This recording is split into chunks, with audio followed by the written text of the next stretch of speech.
Mire, encantado de volverte a recibir en el programa.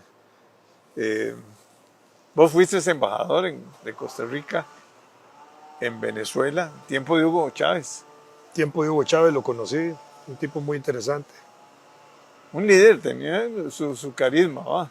En mi opinión, no había un dirigente político como él en Venezuela, ni dentro del chavismo ni en el antichavismo. Era un líder verdaderamente impresionante, un liderazgo reconocido en toda la población. Había Eh, estado metido en la cárcel, ¿verdad? Había estado en la cárcel 2 años por el intento de golpe de Estado del año 92. Donde Después le falló le porque no. falló. Sí, sí. De ahí viene una camarilla, un grupo de militares que sube con él, que están presos, algunos de ellos lo acompañan en cárcel. Después Rafael Caldera los libera, ¿verdad? Y entra entonces a la vida política reconocido como una persona que con el levantamiento del 92 y con el antecedente que había habido del Caracazo en el 89 por ahí, que fue una rebelión popular muy importante en Venezuela contra políticas que se habían hecho de carácter impositivo, de impuestos a la gasolina especialmente. Ya se había creado un sentimiento muy antibipartidismo venezolano, ¿verdad? Sí, que eran los Contra los adecos. socialcristianos y los socialdemócratas, que eran Demócratas los adecos, los y los socialdemócratas, socialcristianos. y los socialcristianos, los de copellanos, como se le conoce el partido allá en Venezuela. Entonces ya había una reacción contra ellos y él logra, digamos, capitalizar todo ese sentimiento. Y las elecciones del 99 él las Había gana. corrupción también en esos Un tiempos. alto nivel de corrupción ya había, sí, había eso era parte del problema. Ahora Y está multiplicada, resentimiento. Ahora, bueno, ahora está multiplicada, ahora pero está exponencial. sí, totalmente. Y él termina con un porcentual básico de ganancia en las elecciones, pero en los años que siguen de gobierno, a él le van a tocar buenos precios del petróleo. Y eso fue muy importante Va a ser una porque, labor social ahí, tal vez. correcto, porque el presupuesto nacional de Venezuela se calcula en época de Chávez, se sigue calculando igual El sobre el barril. precio del barril del petróleo. Claro. Entonces, con Chávez era $40 y subió a 152. Entonces, esa diferencia de dólares, ¿dónde va? Va a 3 fondos nacionales del Estado venezolano que son prácticamente de casi discreta administración del presidente, cualquiera que sea. Y entonces le toca a Chávez aquella mina de oro. Y Chávez, digamos, con una buena orientación que tiene en ese momento, impulsa cerca de 18 grandes proyectos nacionales para combatir el analfabetismo, para atender la vejez, para atender comunidades indígenas, problemas de vivienda, problemas de salud, hace el convenio con Cuba, el proyecto Operación Milagro para ver las cosas de los ojos. De eso salieron favorecidos casi 3.000 costarricenses que se los llevaban aquí. Desde aquí venían médicos para valorarlos y llevárselos allá y allá a llevaba verlos. becas a muchos Becas, todo. profesionales para que estudiaran afuera. No tantas como las que dio Carlos Andrés Pérez. A Carlos Andrés Pérez sí dio unas becas que eran supermillonarias en términos de la beca, a cerca de 10.000 venezolanos para que estudiaran en Europa y en Estados Unidos. Y eso fue una base, digamos, intelectual muy importante que le Vivió dio. aquí, Carlos Andrés, ¿verdad? Sí, claro. Periodista. En la década del 50 especialmente. Creo que fue en la Colaboró en la República. Sí, claro. Y después vino también. Después vino otra vez. Sí, sí. Sí. Entonces, ahí Y era un gran líder. era un gran líder, un gran dirigente político, indudablemente que sí.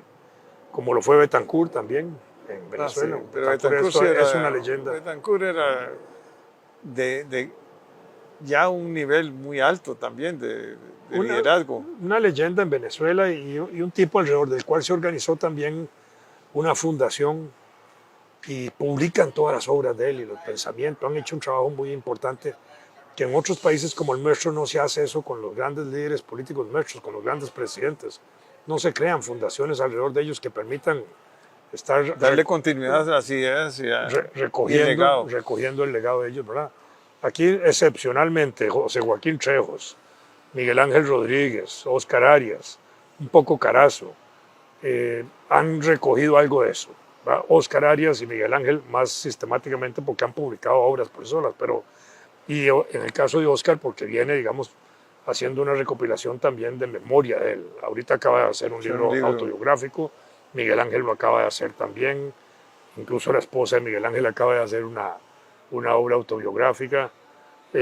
Rafael Ángel Calderón no tiene esas obras, tiene uno o dos librillos por ahí, asociados un poco más a la detención que tuvieron y eso, uno de él y otro de doña Gloria, que lo hicieron casi conjuntos a dos manos, pero no hay una recopilación de eso. De José María Figueres hay discursos ahí sueltos, ¿verdad? No hay eso. De José Figueres se ha hecho un intento a través de la editorial del Tecnológico.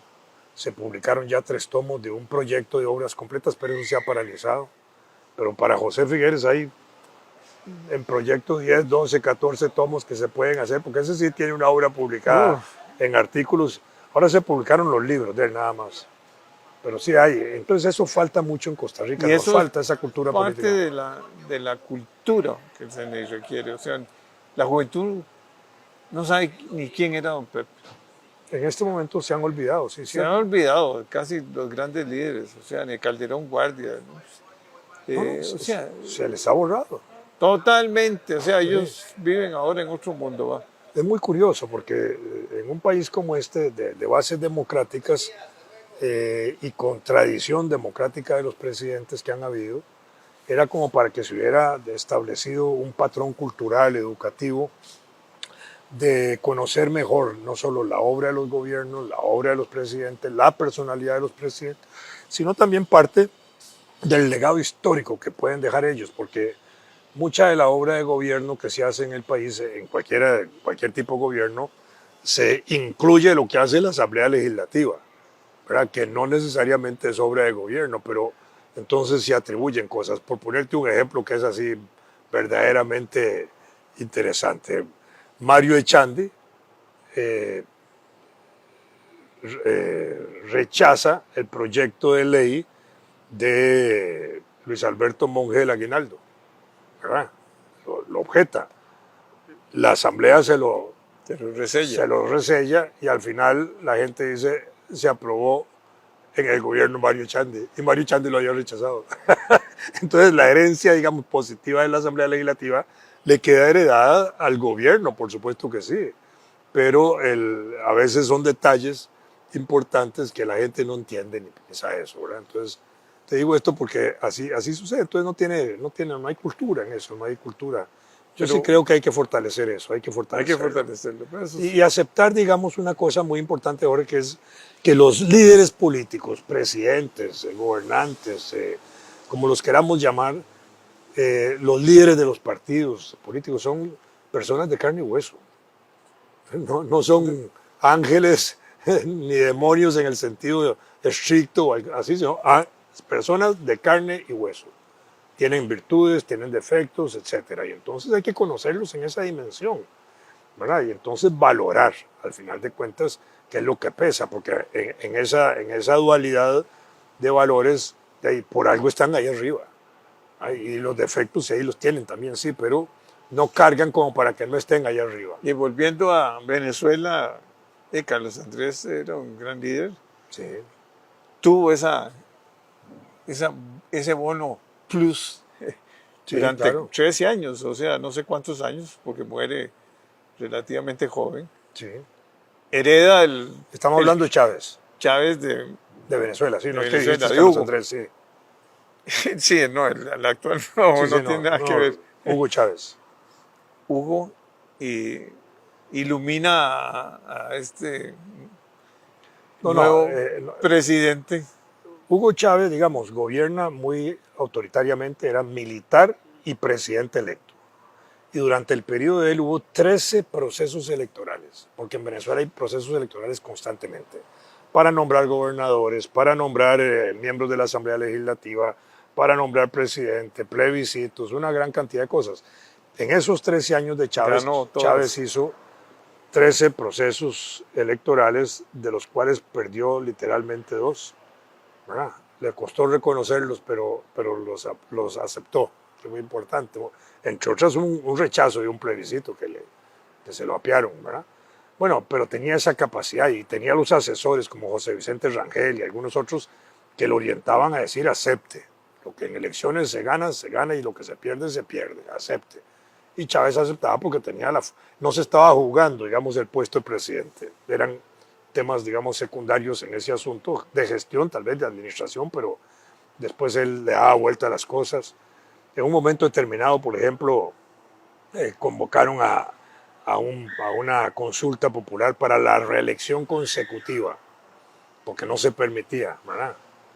Entonces el empresariado venezolano estaba en contra. Incluso el día que Chávez anuncia la reforma constitucional, ese día yo estaba en la embajada con una delegación de empresarios que después yo me los traje. Yo me traje 56 empresarios aquí a Costa Rica en un avión para ver si podían invertir y hacer negocios. Ese día estaban conmigo ahí en la embajada cuando están dando la noticia y todos los empresarios se oponen a la reelección, ¿verdad? Porque lo que se discutía era la reelección solo del presidente. Y todos brincaron, no, hay que oponerse inmediatamente. Yo les digo, están locos ustedes, fue lo que yo les dije. Hay que apoyar la reelección. Chávez la va a ganar, pero metan ustedes la reelección de diputados, de gobernadores, de todo, ¿verdad? No, hay que rechazarla. Y se fueron con la tesis del rechazo. Y 2 días antes de presentar el proyecto de la reelección, Chávez introdujo la reelección de todos, gobernadores, diputados, de todo, ¿verdad? Y los resultados de esa consulta fueron los siguientes. Antes de esa consulta, Chávez había tenido un 48% a favor en un proceso electoral mayoritario para él y ganaba con eso. Pero en la consulta le suma casi al 53% la votación. Sí, porque tenía una masa. No solo eso, sino que los opositores Sí. a favor de la reelección de No diputados, tenían- de gobernadores, de todo eso, porque todos estaban interesados. Claro. Y ganaron, por supuesto. Y entonces la oposición en ese momento y los empresarios quedaron fritos ante una cosa que se veía tan elemental. Y bueno, no me hicieron caso a mí, pero yo no me metí en política interna, solo que en ese momento, por la circunstancia de estar yo reunido con ellos, yo sí les hice ver mi punto de vista. Y, sean tontos, aprueben esta carajada, si Chávez la va a ganar. Más bien quítenle la bandera, ¿cómo? Haciendo una reelección general para todo el mundo, que en ese momento Chávez se oponía. Después la metió, claro, y sumó más votos, ganó un plebiscito enorme ahí. Porque ese era Chávez, era un tipo con inteligencia, con cultura general, cultura política de Venezuela, cultura histórica de Venezuela.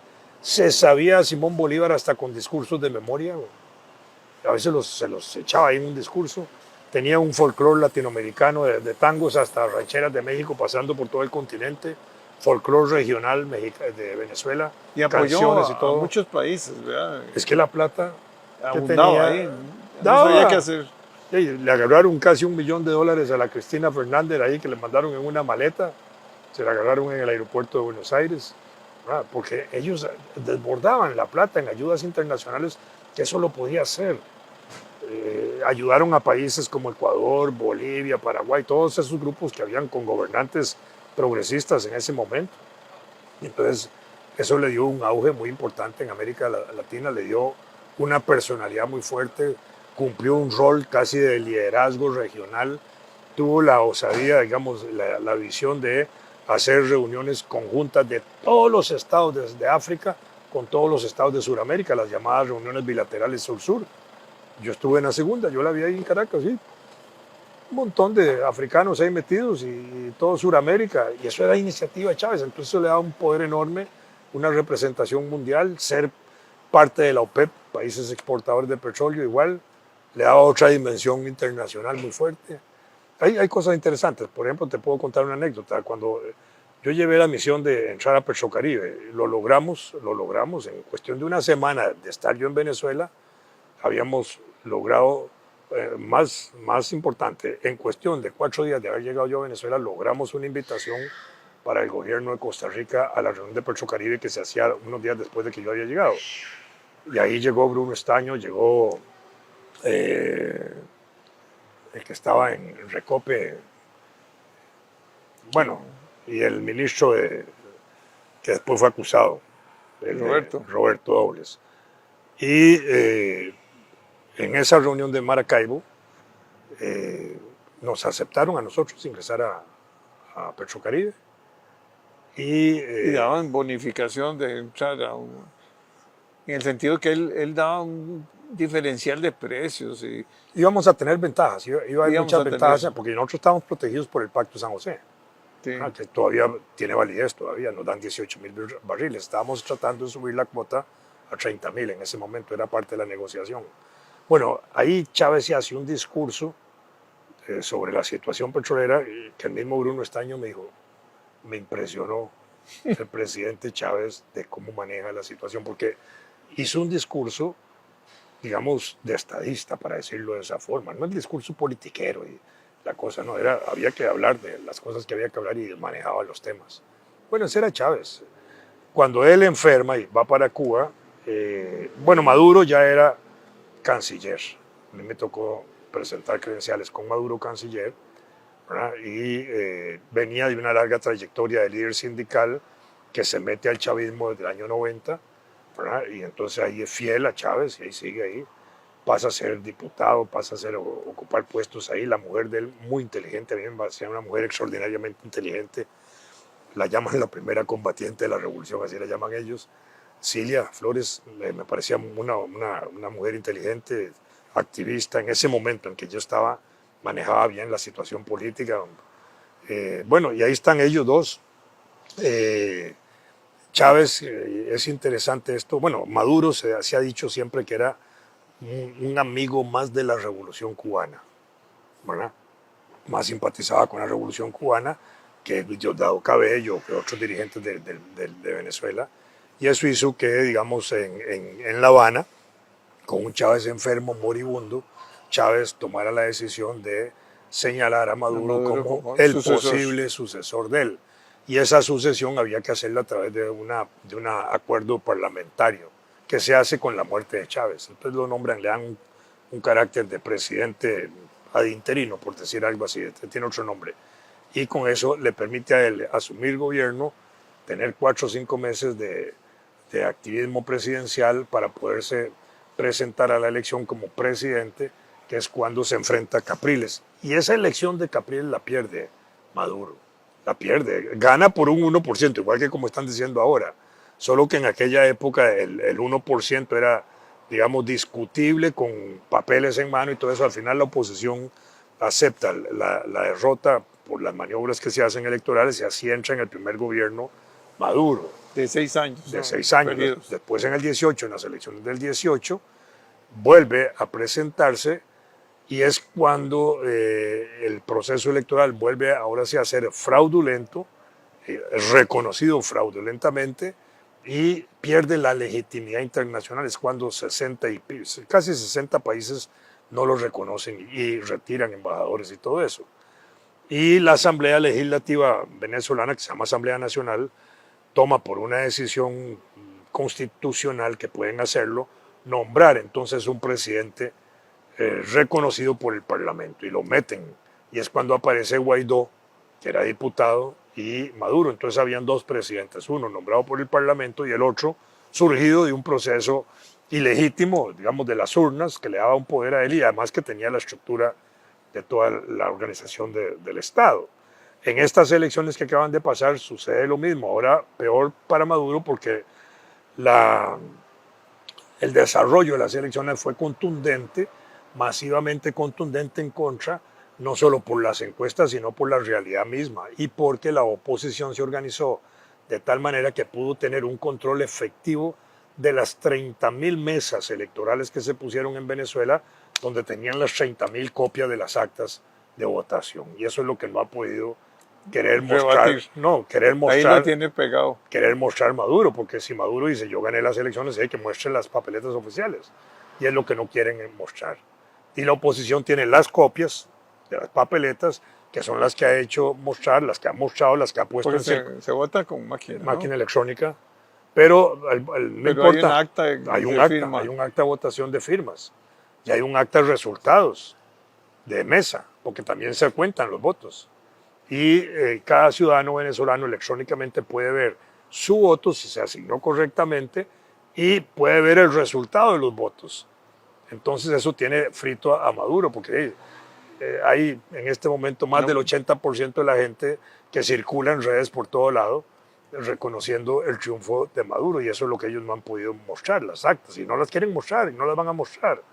Más bien, ahora Maduro lo que hizo fue ahora una maniobra, una especie de autogolpe de Estado, al sacarle a o ¿cómo se llama?, al Al Tribunal Consejo. Electoral la decisión, porque ya lo nombraron presidente, pero incluso absurdamente, el 28 de julio, que fue la elección, en la noche, atrasando el resultado de las urnas, el Tribunal Electoral termina diciendo que sí, que Maduro ganó por un 1%, y dicen que sobre el 70% de las actas, ¿verdad?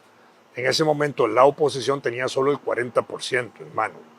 La oposición con el 40% en mano Tiene decía una mayoría que tenía importantísima. una mayoría que no era posible que Maduro hubiera ganado, ¿verdad?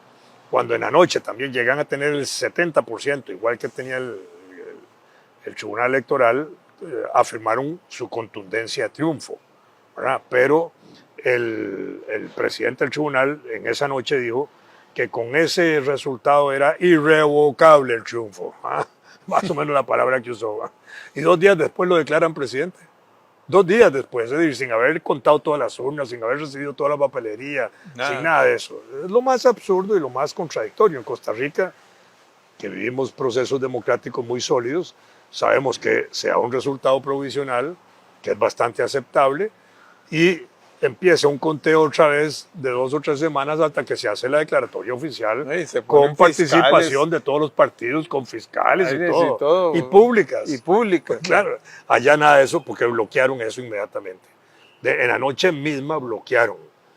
Pero ahora, Trataban de bloquear la salida de las actas, de las copias de las actas, tratando de quitárselas a los delegados, ¿verdad? Porque era demasiado evidente, y bloquearon de alguna manera el envío de las actas o de las bolsas de resultados electorales, que fue lo que llamaron un hackeo del proceso electoral, que no tenía sentido porque era electrónico el voto, inmediatamente se iba recibiendo, ¿verdad? Pero pero ahora hay una rebelión ahora hay una prácticamente rebelión popular, hay una popular, revolución ciudadana muy con importante. una líder impresionante, ¿verdad? María Corina Machado, sí. Pero qué mujer más, es como impresiona, como su fuerza, Tiene un es carisma muy un importante. carisma. Yo la vi, la conocí brevemente, no hablé con ella mucho, 2 o 3 veces nos saludamos nada más. Yo como embajador, ella como diputada en ese momento.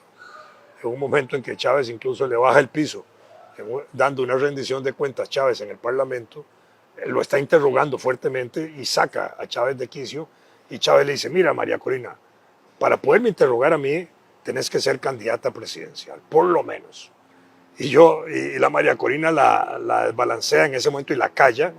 Y yo después decía: María Corina le faltó un poquito de experiencia, lo que debió haberle dicho: mire, señor presidente, usted está entregando un informe aquí a la Asamblea Nacional porque está obligado a hacerlo. Y nosotros, los diputados, tenemos obligación de preguntarle lo que nos dé la gana y usted de contestar. Y eso no se lo pudo decir María Corina en ese momento, la dejó noqueada, digámoslo. Pero bueno, fue quizás su falta de experiencia, pero en todos casos, de ahí se convierte en una líder muy poderosa, tanto que la han bloqueado para que participe en procesos electorales, la inhabilitan. Primero la dejan participar en un proceso interno de la oposición, porque allá hay procesos internos que tienen que ser dentro de la formalidad electoral de Venezuela para que postulen los candidatos, ¿verdad? Sale ella. Y cuando ella ya sale y se va ganando la popularidad evidenciada en las encuestas, Le cortan entonces la inhabilitan. ¿Ah? Entonces logran meter a una científica muy destacada en Venezuela que nada tenía que ver en política, que tenía el nombre de Corina.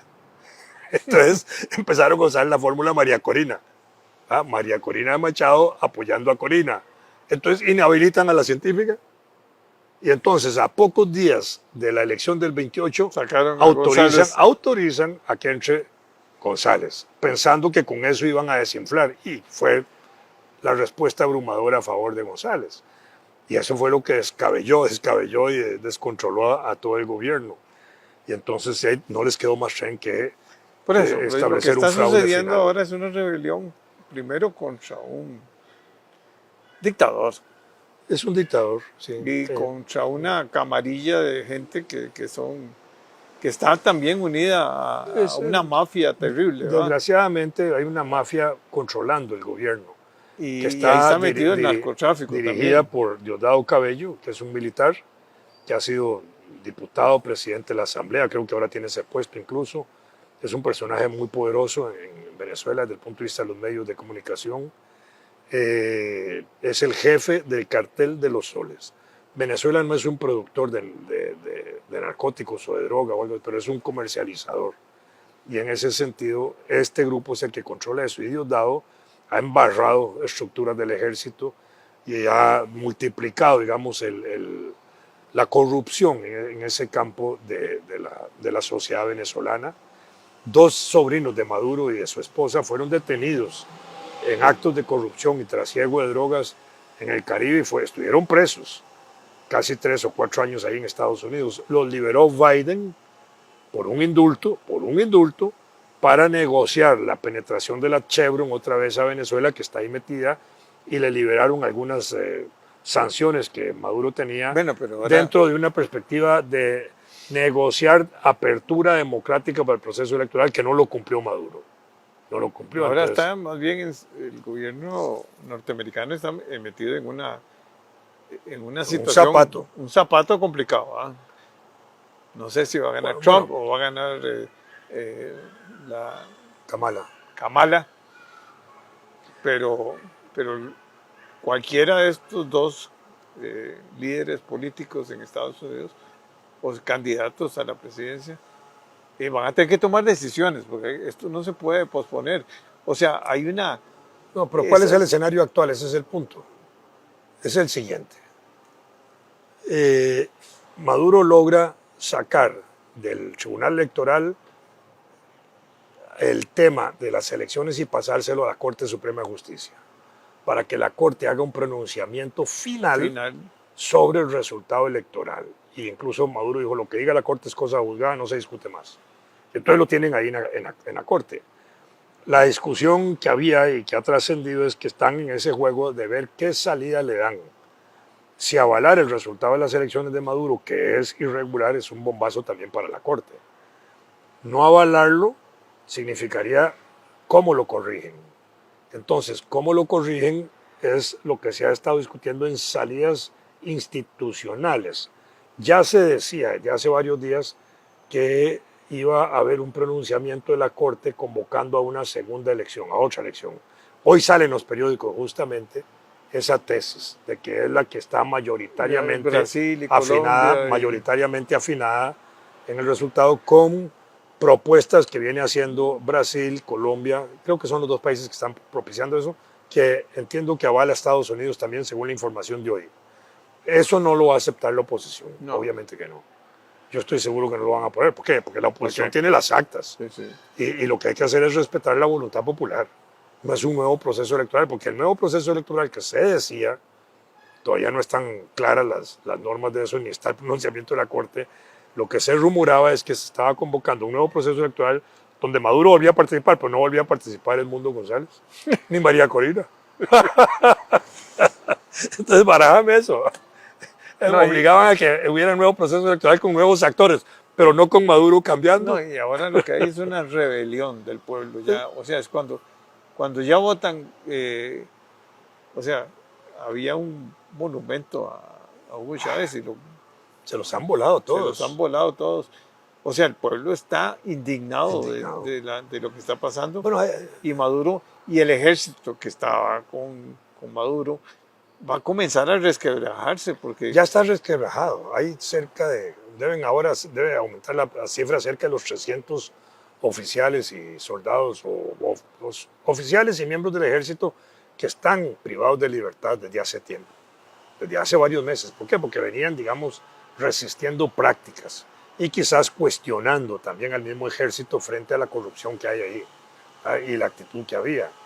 Entonces yo creo que ese es un tema. El otro tema que se negocia es cómo producir una transición de un grupo como ese que acepte una derrota, ¿verdad? Y que se le garantice a ese grupo, que pueden ser 100 o 200 personas, para decirlo en extremo, que no los van a meter a la cárcel, que les van a dar seguridades, que no los van a enjuiciar, etcétera, y que ellos tampoco pueden meterse en política, porque eso sería la condición. Entonces hay un proceso que va en esas direcciones. Pero eso es el gobierno norteamericano en gran parte también. El gobierno norteamericano, también la situación, la parte de narcotráfico. La Unión Europea ha estado en esa propuesta porque hay experiencias internacionales para África, para Haití, donde se han usado esas fórmulas de protección de grupos con tal de que se produzca una transición democrática. Pero bueno, ahí están, eso es parte del problema. Y en Estados Unidos está la elección interna, está el problema de Israel y Gaza, está el problema de Irán, está el problema de Sí, Venezuela. está la agenda complicada. Complicadísima, claro. Ahora, yo creo que tanto Trump como Biden en este momento están porque se reconozcan las urnas, que se reconozcan, que se presenten las papeletas. Esa ha sido la tesis principal. Frente a la propuesta de Brasil, lo que ha habido es unas palabras de Biden que dijo que estaba de acuerdo, pero una declaración del Departamento de Estado, que es como el que dirige la política exterior, que dijo que no, que esas eran simples opiniones del presidente. Ahí le metieron un frenazo. Y la tesis es que se presenten las actas. Es como está planteado el problema hoy día. En Costa Rica también es presente en la tesis. Sí, claro. Las papeletas. Sí, claro. Y las actas. Bueno, acordate la elección del 2006 en Costa Rica. Otón Solís y Óscar Arias. El Partido Acción Ciudadana no tenía representantes de mesa en toda la provincia de Limón. Entonces, Otón Solís, candidato, y Alberto Cañas Escalante, que trabajaba con el PAC, meten el recurso al tribunal de que se cuenten las papeletas de Limón porque ellos pensaban que ahí se pudo haber hecho un fraude por no tener ellos delegados que hubieran introducido más votos a favor de Óscar, lo que fuera. Y frente a eso, que el tribunal lo acoge para hacer investigación, Óscar Arias más audazmente dice, no, si vamos a revisar Limón, revisamos todo el país, porque ya existía el criterio de que con los resultados de las actas se votaba, ya se aceptaban, ¿verdad? Pero que se podían revisar, ahora sí, las actas cuando había impugnación. Entonces, cuando se impugna lo de Limón, Óscar dice, analicemos todo. Y se va por el proceso de analizar todo el proceso para darle confianza al resultado electoral. Y lo que se había ganado en febrero del 2006, con una diferencia de 11.000 votos, la revisión de las actas significó 11.000 votos a favor de Óscar. Es decir, más bien le subieron los votos. Bueno, eso para entender lo que es un proceso democrático en Costa Rica. ¿Por qué no hacerlo igual en Venezuela? Que se muestren las actas. Ese es el punto. En eso descansa en este momento la credibilidad o no de Maduro. Y Maduro necesitaba las elecciones. Maduro no va a reprimir más al pueblo y meterlo en la cárcel. No va a reprimir, está reprimiendo. Y lo está, pero digo yo, lo está casi haciendo. 2.400 personas detenidas. Sí. Sí. Y hay unos cuantos muertos. Ahí hay un líder opositor que ahora lo pasaron al hospital. Si se muere, van a decir que fue víctima de torturas o lo que sea. ¿No? De pronto fue también víctima de torturas o de palizas internas en las cárceles. Pero va a ser peor todavía, que empiecen ya a ver líderes capturados por el gobierno que mueren en manos del gobierno. Eso es absurdo porque al final el pueblo se va a indignar más. Desde el punto de vista de la detención de una persona, Jorge, si a una persona la detienen y lo meten a una cárcel, el Estado tiene la obligación de garantizar la vida de esa persona, cualquiera que sea. Pues está en manos del Estado. Entró vivo, debe salir vivo, salvo que se muera por una enfermedad. Pero si en la cárcel lo matan por inseguridad, por mafias internas, porque lo mandan a matar a la cárcel, por lo que sea, eso es responsabilidad del gobierno. En Costa Rica y en cualquier lado, aquí es que no se hacen esas acciones. Yo siempre he dicho, dándole luces a los penalistas de nuestro país, que cuando muera un preso, cobren indemnización al Estado, porque el Estado tiene obligación de cuidar a esa persona, independientemente si es por trifulcas internas. Tienen que tener esas garantías, porque si no, no hay seguridad. No hay seguridad para la vida, ni en cárcel ni fuera de la cárcel. Sí. Esto se va a resolver más rápido de lo que uno pensaba. Yo pienso que de aquí a enero, el 1 de enero es cuando el gobierno tendría que cambiar oficialmente. Termina el gobierno Maduro y empieza el otro, que puede ser Maduro, pero digamos, de aquí a diciembre tiene que establecerse un resultado final de este proceso. Pero yo veo... Y faltan septiembre, octubre, noviembre y diciembre. Son 4 meses. En estos 4 meses, si no se resuelve antes el reconocimiento de la derrota, que lo podría hacer la Corte podría hacer eso, y entonces darle una salida democrática a la cosa, decir, sí, hay un recuento, la mayoría es opositora, hay que hacer esto, y empiecen a armar cómo sale ese gobierno, tal vez bajo un pacto por debajo de inmunidad y todo eso. ¿ya? Pero Pero Maduro está pero el empeñado en no dejar. crecimiento de la indignación del pueblo Es cada vez mayor. es exponencial. O sea, Totalmente. ya todas las avenidas grandotas de allá de Caracas. Hay otra cosa interesante, que es que no se pueden bloquear las redes. No. Las redes internacionales cuesta mucho bloquearlas, Bueno, porque ya son bloqueó fuentes, a la X, son a fuentes de Twitter. libertad, de información, de comunicación, etcétera. Momentáneamente, porque hay siempre mecanismos. El otro día me explicaron que hay un sistema BWB, no sé cuánto, que permite volver a meterse a la red. Entonces, cuando eso no se puede bloquear de manera total, todo circula. Por eso es que circulan las actas, por eso circula la información del resultado de las elecciones. Eso no lo puede estar controlando. Y eso fue el resultado de Chávez. Chávez fue el que estableció un sistema electrónico muy blindado para garantizar resultados electorales sin que se los pudieran alterar. Y en este momento eso está operando contra ellos. Claro. Claro. Bueno, a mí encantado de verte. No, muchas gracias a vos. Sí. Siempre es un honor tenerte aquí. Muchas gracias. Sí. Bueno, gracias. Esperemos que lo de Venezuela Se resuelve. se resuelva sin sangre. Sin sangre. Sin sangre. ¿Verdad? Pueblo hermano. Y es un pueblo Por supuesto. que nos, o sea, nosotros teníamos una gran afinidad. Yo me acuerdo, aquí vivieron 2 o 3 expresidentes, ¿verdad? Estuvo no solo Carlos Andrés, estuvo Rómulo. Rómulo, Lucinche. Luchinsky. Sí, Muy amigos de don Pepe. En el caso de Rómulo, incluso casado con una costarricense, con Carmen Valverde. Carmen Valverde, sí, creo que sí. Que fue directora de la Biblioteca Nacional de Venezuela, una mujer extraordinaria. Y la hija de ellos siguió a cargo de la Biblioteca Nacional. Cuando yo era embajador, ella era la directora. La Biblioteca Nacional de Venezuela, donde las bibliotecas juegan un papel importantísimo. señorial en la cultura, en la identidad nacional, en todo. Bueno, aquí solo es el único país del mundo que votamos una biblioteca. Y Histórica. que no apoyamos la cultura. Y que no apoyamos la cultura. Ahora no se apoya la cultura. Bueno, Sí, sí. muchas gracias. Mucho gusto, Jorge. Encantado de verte.